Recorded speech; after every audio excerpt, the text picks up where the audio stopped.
칼슘이라는 영양소의 기능, 효능, 요걸 한번 혹시 우리가 지난번에 요번에 아미노산에 대해서 자꾸 제가 자료를 확보하라고 그랬죠. 알아보고 공부하고 자기 것으로 정리하고. 그러면은 20종의 아미노산 중에 보니까는 하나라도 부족하면 안 되는 것이었죠. 다. 탄수화물은 과다증, 탄수화물로 인해서 생기는 병, 대부분의 대사성 질환, 대부분의 성인병은 탄수화물 과다. 탄수화물은 많이 먹으면 먹는 대로 흡수돼요. 근데 단백질은 과다, 우리 몸 안으로 과다 섭취되기는 힘들어요. 단백질을 섭취하기 위해서 많은 양의 단백질을 먹으면은 그 흡수되는 양은 한계가 있고 나머지는 장에서 썩어요. 그래서 그 장에서 썩은 부패 산물이 우리 몸속에 들어와요. 그래서 혈액을 산성화시켜요. 과도한 단백질은 아주 훌륭한 유해균의 먹잇감이 돼요. 그래서 단백질은 그러면 왜 우리 몸속으로 많이 먹었을 때 과잉 현상이 드무냐? 3대 영양소 중에 단백질은 가장 소화되기가 어려운 음식이에요. 어려운 영양소예요. 그래서 단백질이 우리 몸속에 소화돼서 들어오려면은 아미노산 형태로 들어오는데 그때 많은 소화액이 필요해요. 위산에 의해서 전처리, 즉 펩신에 의해서 위산과 펩톤이 만나서 펩신에 의해서 단백질 분해 효소가 되고 위산은 또 단백질을 연화시키죠. 그리고 펩신이라는 소화 효소가 단백질을 쪼개죠. 소장으로 내려가서 췌장에서 분비되는 또 단백질 분해 효소에 의해서 또 분해되죠. 그리고 장으로 내려가서 장세포 속에 들어있는 장에서 흡수되는 과정 속에서 또다시 그 장세포 속에 들어있는 그러니까 소화효소에 의해서 또 분해돼요. 그래서 그건 첫 번째 이 단백질은 위장에서 전처리가 안 되면은 우리 몸에 들어오고 싶어도 못 들어오고 장에서 썩게 돼 있는 거예요. 건강한 장은 단백질 같은 이런 영양소들이 충분히 들어오면 더 이상 문을 닫아버리죠. 못 차단해요. 건강한 장은 스스로 영양소의 흡수를 조절을 해요. 근데 탄수화물은 그게 잘 안 돼요. 지방도 마찬가지예요. 지방도 웬만큼 해서는 과다 섭취가 안 돼요. 그러니까 불포화 지방산 형태로 먹게 된다. 액상 지방 형태로 먹게 되면은 이제 충분한 흡수가 되고, 그리고 그것도 이 담즙 분비나 장액 분비의 한계 때문에 대부분 변으로 나가죠. 결국 과다 섭취되는 것은 탄수화물이라는 얘기입니다. 탄수화물 중독증이 생기는 거예요. 근데 칼슘의 기능을 살펴보셨을 겁니다. 그리고 요번에 아미노산 청춘이 나오면서 아미노산에 대해서 공부도 하셨을 거예요. 근데 같지 않던가요? 똑같다는 걸 느끼지 못했어요? 20종의 아미노산과 칼슘이 갖고 있는 기능, 그리고 칼슘 외에 수많은 미네랄의 기능, 이게 아미노산을 공부하다 보면 이게 똑같다는 걸 알게 돼요. 이거 뭘 의미할까요? 아미노산이 제 기능을 하려면은 칼슘과 같은 다양한 미네랄이 필요하다는 거예요. 아미노산이 그러한 기능을 나타내려면. 그리고 칼슘이 이러한 칼슘과 미네랄이 그러한 기능을 나타내려면 아미노산이 필요하다는 거예요. 그래서 제2칼슘과 청춘을 같이 드실 때 최고의 시너지가 나게 돼 있어요. 그러면은 지방산은 뭐냐? 그러면 지방은 어떻게 할 거냐? 요건 지방산은 그렇게 아주 메마른 특별한 영양실조, 즉 섭생에 아주 빈약한 섭생이 아닌 이상은 지방산은 그렇게 크게 부족하지 않을 수 있어요. 지방산은 우리가 먹는 일반적인 지방산 식품, 참기름, 들기름, 해바라기 씨유, 아마 씨유 이런 것들이 다 지방산 식품들이에요. 액상 기름들. 그래서 근데 이제 이 지방산이 부족한 사람들 전반적으로 모든 씨앗류에는 지방산이 다 들어있어요. 그리고 씨앗류는 곡류도 마찬가지죠. 그래서 현미유, 고추씨유 또 뭐예요? 우리 그 씨앗은 다 기름이 있는 거예요. 기름. 왜냐면은 이 지방산은 호르몬과 직접 관련돼 있어요. 이 지방산 식품이 없으면은 물질이 없으면은 호르몬 자체가 안 만들어져요. 그리고 세포막의 주 구성 성분이에요. 액상 지방으로 세포막이 싸져 있어요.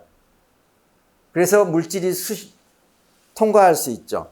액상 지방과 아미노산의 결합체, 액상 지방과 단백질, 그리고 미네랄들이 그 세포막을 구성하고 있어요. 그래서 아주 유연하게 돼 있죠. 근데 이걸 아차 잘못 가공하면은 이 가공엔 우리가 지방산 식품을 이렇게 가공한다든지 튀김을 많이 먹는다든지 변형된, 그러니까 요리할 때 열을 가하게 되죠. 그리고 산소와 만나게 되죠. 그리고 공업적으로 또는 식품적으로 쉽게 사용할 수 있도록 변형시키죠. 그게 트랜스 지방이에요. 트랜스 지방은 고체 형태예요. 근데 세포가 우리 몸이 정상적인 액상 형태의 시스형이 부족할 때는 변형된 트랜스형을 구분을 못하고 쓴단 말입니다. 그러면 세포막이 굳어버리죠. 그럼 물질 통과가 잘 안 되죠. 근데 이것들은 특별하게 식생활이 불량하지 않으면은 그렇게 과다하게 부족하지는 않죠.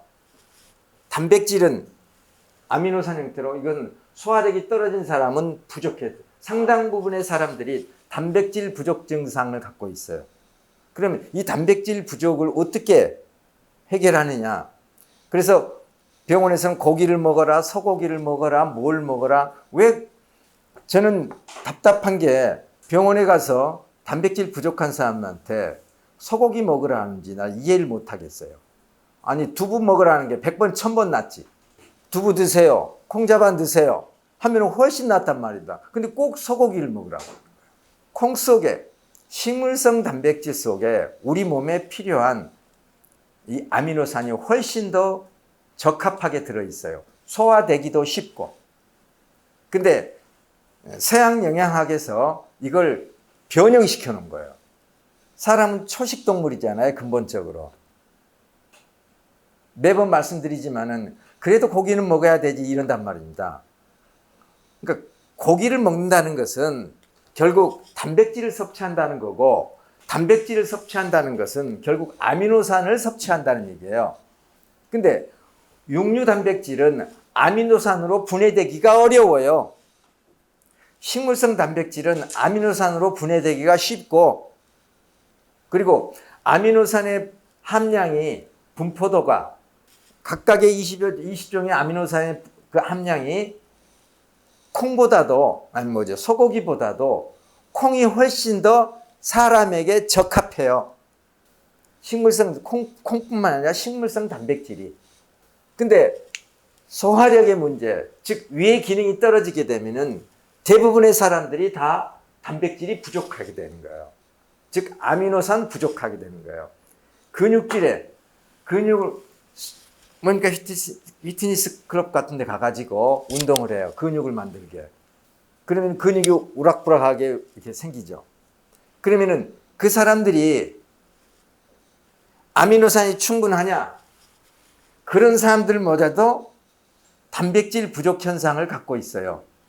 단백질을 만드는데 물론 아니 근육을 만드는데 단백질이 필요로 하죠. 즉 아미노산이 필요로 한 거예요. 전반적인 기능에서 우리는 특별한 아미노산, 예를 들어 근육을 만들기 위한 아미노산이 필요하겠죠. 근데 우리한테 필요한 아미노산은 20종의 아미노산이 다 필요해요. 그 중에서 특별하게 더 필요한 게 필수 아미노산이죠. 비필수 아미노산이 부족할 때는 필수 아미노산이 비필수 아미노산으로 합성이 돼요. 이 구종의 필수 아미노산이. 근데 비필수 아미노산도 추가로 충분히 섭취를 해줘야 되죠. 그래야 필수 아미노산이 다른 부족한 것들을 하는데 사용되죠. 그러니까 근육만 좋다고 해서 그 사람이 단백질이 충분하다, 즉 아미노산이 충분하다고 말할 수 없다는 얘기입니다. 근육은 우락부락한데 머리카락이 끊어져요. 근육은 우락부락한데 손발톱이 찢어져요. 전부 다 뭐예요? 아미노산 결핍이죠. 단백질 결핍. 또 반대로 칼슘의 결핍. 반대로 하기보다도요. 그러면 이게 아무리 이런 것도 혹시 많이 먹는다 해도 미네랄이 부족하면은 아미노산 부족. 그리고 이 단백질을 많이 섭취하기 위해서 근육을 만들기 위해서 단백질을 많이 섭취한다고 하는데 그거 장에서 썩기밖에 더 합니까? 그래서 피부가 전부 다 건조하고 아토피, 건선까지 가잖아요. 이 몸 만드는 사람들 보면은. 그런 의미에서 혈통은 아미노산 형태로 들어있고요. 또 비타민 속에 바로 또 아미노산이 들어있죠. 비타민 속에는 특히 글리신이라는 성분이 들어있어 가지고 그 글리신이 갖고 있는 그 성분을 극대화시켜 놓은 겁니다.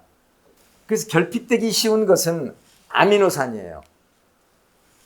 지방산 식품, 참기름이나 들기름 이런 씨앗류의 기름을 먹게 되면은 지나치게 정제되거나 가공되지 열을 가하지 않는 그런 씨앗류의 이 식품을 먹게 되면은 지방산은 그렇게 부족할 리가 없죠.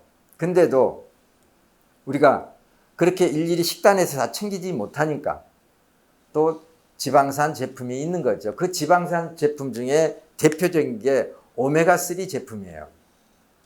근데 이 오메가3가 또 우리 몸속에서 필요한 오메가3, 오메가6, 오메가9이죠. 오메가3, 6, 9. 이게 어느 한 곳에만 있는 게 아니라 모든 씨앗류에 다 들어있어요. 함량이 서로 다를 뿐이죠. 이것들 우리 몸속에 다 필요하고 또 이러한 것들이 정상적으로 우리 몸에서 작용을 하려면은 이게 필요해요. 미네랄이. 그래서 오메가369가 들어있는 것들이 이런 것들은 가능한 한 식단에서 섭취를 하고 그리고 소화력, 흡수력이 부족한 경우 아무리 먹어도 부족하고 또 일일이 다 챙겨 먹을 수 없게 자꾸만 식단에서 놓친단 말입니다. 외식을 많이 하고 집안에서야 신경 써서 챙겨 먹을 수는 있지만은 우리가 주로 바쁜 현대인들 외식을 많이 하잖아요. 그러면은 지방산 제품, 액상 기름에 양질의 지방산 식품을 먹을 수가 없어요. 식당에서 나오는 건 안 먹는 게 좋아요. 식당에 나오는 거 비빔밥 같으면은 참기름 나오죠. 그거 쓰지 않는 게 좋아요. 다 산패된 거예요. 식단에 있는 들깨가루. 그거 통들깨가 아닌 이상은 안 드시는 게 좋아요. 다 오래돼서 산패된 거예요. 그 눅눅한 식당 속에서 습기까지 머금어 가지고 그거 먹으면 독이 되는 것들이 다 산패된 지방산. 그래서 이런 말까지 있어요. 지방식품이 없으면 암도 없다. 그러니까 가장 부패되기 쉬운 음식이 지방식품이에요. 지방식품. 그러면은 지방이 부패될 때 과산화지질로 돼가지고 이것이 염증의 원인이고 활성산소를 만들어내니까 원인이고 그것이 암의 원인이라고 전문가들은 얘기한단 말입니다. 그래서 지방식품이 없으면 암도 없다. 그래서 지방식품은 함부로 먹어서는 안 된다는 얘기입니다. 그래서 자꾸만 껄끄러워져요. 후추도 통후추 넣어가지고 돌려서 식단에서 보면 돌려가지고 쓰는 거 있어요. 그런 거라면은 많이 쓰세요. 그건 통후추인 경우. 근데 그 외에 가루로 되어 있는 빠져 있는 후추는 쓰지 마세요. 참기름 그냥 병에 있어 식당에 놔뒀다가 오늘 쓰고 오늘 남은 거 또 내일 쓰고 또 남은 거 내일 쓰고 또 남은 거 또 내일 쓰고 그거 안 드시는 게 100번 1000번 나아요. 집에서 이렇기 때문에 우리가 충분히 이걸 섭취하려면 고농축으로 좀 해놔야죠. 그 고농축으로 해놓은 것들이 뭐냐면은 건강식품들이에요. 우리 같으면은 혈통이죠. 그리고 루테인. 특히 혈통 속에는 오메가3와 오메가6 계열인 감마리놀렌산, GLA가 들어있죠. 기본적으로 건강식품에 오메가3, 그래서 EPA, DHA 이렇게 되어 있죠. 식물성 오메가3 제품에는 DHA가 많아요. 동물성 오메가3에는 EPA가 많아요. 근데 사람의 몸에는, 우리 몸은 EPA보다도 DHA를 훨씬 더 많이 필요로 해요. 굳이 그것을 정량적으로 한 것보다 우리가 생각하는 거 DHA는 뇌만 필요하다 라고 생각하는데 DHA도 몸에도 필요한, 이 체세포에도 필요하다는 얘기입니다. 그런 의미에서 많이 필요하다는 거지, 실제로 양으로 따질 때 이 DHA가 EPA보다 더 많다 그런 의미는 아니고요. 우리가 지금까지 DHA를 생각하는 거지, 이 정도면 뇌만, 눈과 뇌만 관련된다라고 생각하는 것보다도 훨씬 더 많이 필요하다는 얘기입니다.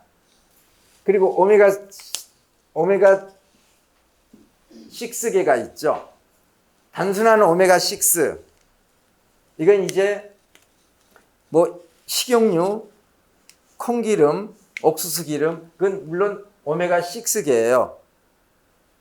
근데 이게 과다해서 문제가 된다는데, 지금 우리가 식물성 기름으로 태우는 거, 옥수수나 콩기름은 대부분이 오메가6예요. 근데 이 계열에 들어가는 오메가6에 해당되는 건데, 이 오메가, 우리 기름이 들어가가지고 이 오메가6가 GLA, 감마리놀렌산으로 전환돼야 돼요. 근데 여러 가지 환경 오염이랄지 기타, 이 오메가6가 이 감마리놀렌산 형태로 이렇게 전환되려면은 많은 효소 작용이 필요하고, 거기에 또 비타민과 미네랄이 필요한 거죠. 그래서 담배를 많이 피운다든지 술을 많이 먹는다든지 이 매연, 즉 환경 오염이 되면은, 또 나이가 들면은 이렇게 전환되는 게 어려워요. 그래서 오메가6계는 이미 일반적인 오메가6는 우리가 식품에서 충분하니까, 그렇지만 그게 충분해도 GLA로 감마리놀렌산으로 전환되기가 어렵단 말입니다. 그래서 감마리놀렌산 형태로 흡수를 하다는 얘기입니다. 그게 뭐냐면은 혈통 속에는 이렇게 오메가3와 오메가6에 해당되는 감마리놀렌산이 같이 들어있죠. 이런 제품 국내에, 이렇게 혼합되어 있는 제품 국내에 아직 제가 못 찾아봤어요. 이렇게 우리께는 조합되어 있습니다. 그리고 더욱더 효과를 높이기 위해서 강황농축액이 들어있죠. 우리 혈통 속에 들어있는 강황 성분은, 강황은 지용성이에요. 근데 오메가6와 3 전부 다 기름이에요. 그 속에 들어있는 강황을 우리가 먹는 것은 강황 속에 들어있는 커큐민 성분을 흡수하려고 하는 거예요. 근데 지용성이기 때문에 그 속에 들어있는 강황은 우리 몸속에 들어가서 이들과 함께 바로 녹아 소화돼서 흡수가 돼요. 그 외에 또 혈통 속에는 이것들을 또 보호하고 또 시너를 줄 수 있도록 또 다른 것 여러 가지 식물 추출물들이 들어있죠. 그래서 혈통이 그냥 오메가3 그런 식품이 단순한 오메가3 식품이 아니란 얘기입니다. 제가 식품을 드실 때 혈통하고 꼭 루테인을 함께 드시라고 그래요. 이 루테인이 DHA가 많잖아요. 눈과 뇌에만 필요한 게 아니란 얘기입니다. 전신 체세포에도 필요해요. 많이 필요해요. 그래서 뭐 시중에 팔리고 있는 제품 중에 건강식품 회사에서 팔리고 있는 제품 중에 우리는 식물성 오메가3야 하고 동물성 오메가3보다 더 나아 이렇게 얘기한단 말입니다.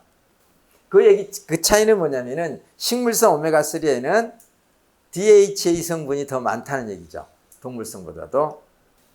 그래서 이제 우리는 필요한 아미노산과 칼슘 미네랄에 대해서 알고 이건 뭐 지방산 제품이 이렇다 기본적인 거.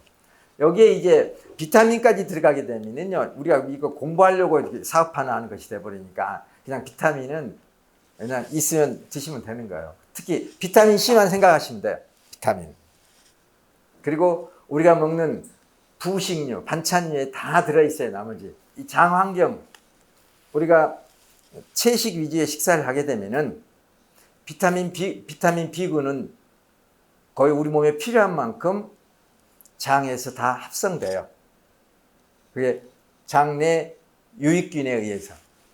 지방산 식품을 공급하기 위해서 우리가 섭취하기 위해서 식품에만 의지하지 말란 얘기입니다. 우리 혈통에만 혈통하고 루테인에만 의지하지 마시고 식단에서 충분히 섭취해 주시고 또 식단에만 의지하지 말고요. 건강식품을 통해서 이렇게 보충해 줘야 돼요. 그래서 건강보충식품입니다. 아미노산, 즉 단백질을 보충하기 위해서 단백질 식품에 특히 육류 단백질 과다 섭취는 그건 자살행위나 마찬가지예요. 그건 하지 말아야 될 거예요. 많이 먹으면 먹을수록 손해예요. 흡수에 한계가 있기 때문에 그것은 아무리 많이 먹는다고 하더라도 내 몸에서 그게 대사가 되느냐 안 되냐 이겁니다. 그래서 아미노산 형태로 드시는 게 단백질은 최고로 좋은 거예요. 대신 값이 비싸지죠. 그러면 개별 단가가 높더라도 효과가 있으면 싼 거, 개별 단가가 낮더라도 효과가 없으면 그것이야말로 비싼 거. 효과가 없을 뿐만 아니라 단백질은 과다하게 섭취하게 되면 독이 된단 말입니다. 어디서 되냐면 장에서 독이 돼요. 근데 탄수화물은 과다하게 섭취되면 우리 몸 안에서 독이 돼요. 들어와 가지고. 단백질은 장에서 독성을 발생해서 이 암모니아 계통의 이 독성 산성 물질들을 만들어내서 그게 2차적으로 장으로 흡수돼서 우리 몸을 해치고 또 장 속에 유해균의 먹이가 돼서 장내 유독가스를 발생시키고 뿐만 아니라 유해균의 먹이가 되기 때문에 유해균이 번식하게 되면은 유익균이 세력을 잃고 단백질 식품 과다 섭취, 특히 육류 단백질 과다 섭취는 지양해주고 아미노산 형태로의 흡수는 지향해주시고 이건 적을제를 하고요. 이건 증가를 시키고 요 아미노산이 부족했던 사람이 이게 갑자기 들어오기 시작해요. 그러면은 여태까지 우리 몸속에서 아미노산 부족으로 하지 못했던 일들이 벌어집니다. 그러니까 청춘이 그렇게 명현 반응이 많은 거예요. 그 얘기는 뭐냐면은 많은 분들이 아미노산 부족이었단 말입니다. 그렇게 우리가 고기 많이 먹고 수많은 사람들이 고기 좋아하고 하잖아요. 그래서 그러면 넘치도록 많은 단백질을 먹었단 말입니다. 그런데도 우리 제품이 딱 들어가는 순간 난리가 나는 경우 있잖아요. 일반적인 거, 가려움증, 그리고 전반적인 가려움증이 나타나기도 하고, 그리고 부분적으로 독성이 많은 곳에 마치 뾰루지처럼 가려워요. 습진처럼 가려워져요. 그쪽으로 배출되고 있는 거예요. 그러면은 왜 그런 일이 벌어지냐? 아미노산을 많이 필요로 하는 게 간이에요. 간 봐보세요. 부드러운 덩어리잖아요. 이게 전부 다 단백질 덩어리예요. 단백질 덩어리. 물론 혈액을 머금고 있죠. 간세포는 수시로 파괴돼요. 스스로 해독하면서 그 독성에 의해서 스스로 파괴돼요. 그래서 계속 재생돼야 돼요. 근데 아미노산이 부족하게 되면은 간세포는 수시로 염증에 의해서 파괴돼야 되고 이때 재생돼야 돼요. 그리고 간세포는 수많은 효소를 생산해요. 효소의 원료가 기본 원료가 아미노산이에요. 기본 원료가 효소의 기본 원료가 아미노산. 부족했던 것들이 갑자기 들어가니까 이제 대공사가 시작되는 거예요. 특히 간세포, 죽은 간세포 쪼가리들이 빠져나오고 미처 다 대사되지 못하고 빠져나오죠. 그러면 혈액을 타고 돌다가 이놈들이 백혈구가 다시 수거해야 되는데 미처 수거되지 못하고 있으면은 이게 피부 쪽으로 밀어내죠. 이제 가려움증이 나와요. 이때 밀려가면서 평소에 독이 많이 쌓여 있는 거 밀려나가면서 거기에 뾰루지가 생기고 그리고 또 이게 충분히 신장을 통해서 남는 단백질 우리 몸의 세포들 단백질 찌꺼기들이 다 대사되지 못할 때는 혈액에 떠도르면 안 되니까 이걸 신장으로 밀어내야 되죠. 콩팥으로. 근데 그것이 그 신장이 충분히 밀어내지 못할 때 이제 부종이 생기는 거예요. 그래서 청춘 드시고 붓는 사람이 꽤 있어요. 청춘을 드시고 진하신 분 신경세포도 다 단백질이에요. 그럼 신경세포가 복구되는 거예요. 복구되는 과정에서 이게 문제를 일으키고 그런 현상이 일어나고 또 뭐냐면은 아미노산이 우리 몸에서 일을 하면서 칼슘과 같은 미네랄 갖다 다 써요. 예전에는 아미노산이 부족해서 칼슘과 같은 미네랄들이 좀 남아돌았죠. 있는데 갑자기 아미노산 들으니까 이게 대사가 일이 많아지는 거예요. 그러니까 갖다 쓰죠. 갖다 쓰다 보니까는 일시적으로 칼슘 부족 현상이 일어나는 거예요. 이때 쥐가 나고 경련이 일어요. 당이 있으신 분도 당연히 아미노산이 부족하겠죠. 이런 분들 특히 당이 있으신 분들은요. 몸이 근육을 많이 분해해서 써요. 당이 있으신 분들. 그러다 보니까는 당이 심해지면은 점점 심해질수록 이제 말라가죠. 말라가면서 근육이 빠지기 시작해요. 근데 아미노산이 들어가는 거예요. 그러면은 단백질이 부족했던, 즉 아미노산이 부족했던 그런 사람들이 당이 있으신 분들이 딱 들어갈 때 의외로 많은 반응이 나타날 수 있어요. 일일이 다 얘기할 수 없을 만큼. 그리고 당뇨를 오래 고생하신 분들은 몸에 노폐물이 많죠. 그리고 혈액순환이 안 되는 곳이 많고 이런 것으로 아미노산 우리 몸에 단백질 찌꺼기와 다른 찌꺼기들이 일시적으로 빠져나가려고 할 때 그런 곳에 멀쩡한 부위에 아까 가려움증처럼 물집이 생긴다든지 상처가 날 수 있고 그런 것들을 감안하셔서 이제 드시고 또 관리를 해 주시길 바랍니다.